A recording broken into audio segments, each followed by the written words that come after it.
ये आकाशवाणी गोरखपुर है। अब आप सोनी निगम से क्षेत्रीय समाचार सुनिए।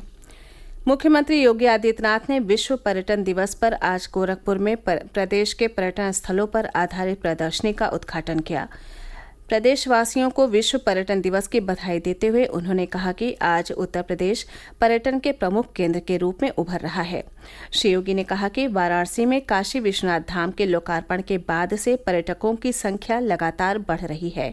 सावन के महीने में 2 करोड़ से अधिक लोग काशी पहुंचे। उन्होंने कहा कि अयोध्या में भव्य राम मंदिर का निर्माण हो रहा है। रामलला के दर्शन के लिए आने वाले श्रद्धालुओं की संख्या बढ़ रही है। मुख्यमंत्री ने कहा कि मथुरा वृंदावन में कभी असुविधाएं थीं, लेकिन आज ये सभी शहर पर्यटन के प्रमुख केंद्र के रूप में उभर रहे हैं। उन्होंने कहा कि प्रदेश में पर्यटन की अपार संभावनाएं हैं और उनकी सरकार ने इस दिशा में लगातार कार्य किया है। श्री योगी ने कहा कि प्रदेश के प्रमुख पर्यटन स्थलों को जोड़ने वाले संपर्क मार्गों को बेहतर किया गया है और नए एक्सप्रेसवे बनाए गए हैं। उन्होंने कहा कि आज राज्य में कहीं भी आसानी से पहुंचा जा सकता है।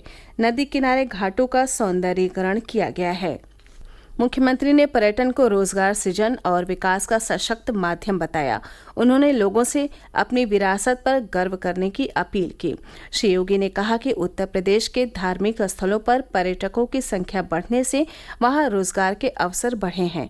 उन्होंने कहा कि पिछले 1 वर्ष में प्रदेश में 30 करोड़ लोग धार्मिक स्थलों पर दर्शन करने आए हैं। पिछले 1 वर्ष के अंदर उत्तर प्रदेश के अंदर 30 करोड़ पर्यटक धार्मिक दृष्टि से यहाँ के अलग अलग पवित्र धामों का दर्शन करने के लिए आए हैं। 30 करोड़ ये केवल एक संख्या नहीं है। 30 करोड़ के पीछे पूरा एक इकोसिस्टम छुपा हुआ है। 30 करोड़ गाड़ी से आए होंगे तो उतने टैक्सी या उतनी बसेज में किराया भी देकर के आए होंगे, यानी इतने नए लोगों को रोजगार मिला है। वे किसी होटल में धर्मशाला में रुके होंगे, वहां का रोजगार वहां का ही बढ़ा।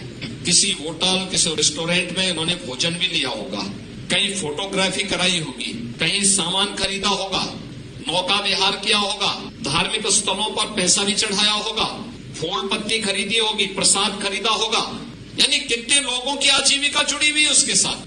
लाखों लोग उसके माध्यम से रोजगार प्राप्त किए। मुख्यमंत्री ने लोगों से स्वच्छता बनाए रखने की भी अपील की। उन्होंने कहा कि अपने आसपास साफ सफाई रखें और गंदगी न फैलने दें। श्री योगी ने इस अवसर पर प्रदेश के पर्यटन स्थलों पर आधारित पुस्तिका का भी विमोचन किया और युवा पर्यटन क्लब के सदस्यों को किट वितरित की। मुख्यमंत्री ने अग्रणी पर्यटन उद्यमियों को सम्मानित भी किया। इससे पूर्व श्री योगी ने आज सुबह गोरखनाथ मंदिर परिसर से पर्यटन के लिए युवा पर्यटन क्लब के सदस्यों, विद्यार्थियों, मीडिया ब्लॉगर्स और टूर ऑपरेटर्स को रवाना किया। मुख्यमंत्री योगी आदित्यनाथ ने आज गोरखनाथ मंदिर में ब्रह्मलीन महंत दिग्विजयनाथ की 54वीं और ब्रह्मलीन महंत अवैधनाथ की 9वीं पुण्यतिथि पर आयोजित साप्ताहिक श्रद्धांजलि समारोह के अंतर्गत आयोजित संगोष्ठी को संबोधित किया। एक भारत श्रेष्ठ भारत की संकल्पना की आधारशिला विषय पर आयोजित संगोष्ठी में श्री योगी ने कहा कि प्रधानमंत्री नरेंद्र मोदी के नेतृत्व में पूरा देश भेदभाव की भावना से ऊपर उठकर विकास की धारा से जुड़ा है। उन्होंने कहा कि पिछले 9 वर्षों में देश के 120 जनपदों में नक्सलवाद और पूर्वोत्तर के राज्यों में अराजकता जैसी समस्याओं को समाप्त किया गया है।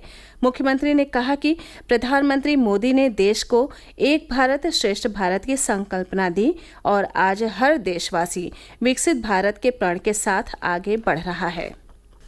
मुख्यमंत्री योगी आदित्यनाथ ने आज गोरखपुर के गोरखनाथ मंदिर में आयोजित जनता दर्शन में लोगों की समस्याएं सुनी। उन्होंने अधिकारियों को निर्देश दिया कि वे पूरी संवेदनशीलता से लोगों की समस्याएं सुनें और उनका समयबद्ध ढंग से निस्तारण करें। प्रदेश सरकार में प्राविधिक शिक्षा मंत्री आशीष पटेल की गाड़ी आज दुर्घटनाग्रस्त हो गई। हादसे में कैबिनेट मंत्री को हल्की चोट आई है। दुर्घटना दोपहर लगभग 1 बजे प्रयागराज के मेजा के पास हुई। श्री पटेल प्रयागराज से मिर्जापुर जा रहे थे। उनके काफिले में अन्य वाहन भी थे। पुलिस के अनुसार कैबिनेट मंत्री की गाड़ी के आगे चल रहा एस्कॉर्ट वाहन मोटरसाइकिल सवार को बचाने के प्रयास में दुर्घटनाग्रस्त हो गया। उसके बाद कैबिनेट मंत्री की गाड़ी हादसे का शिकार हुई। दुर्घटना में अन्य किसी के चोटिल होने की सूचना नहीं है। इसी के साथ ये समाचार बुलेटिन समाप्त हुआ। नमस्कार।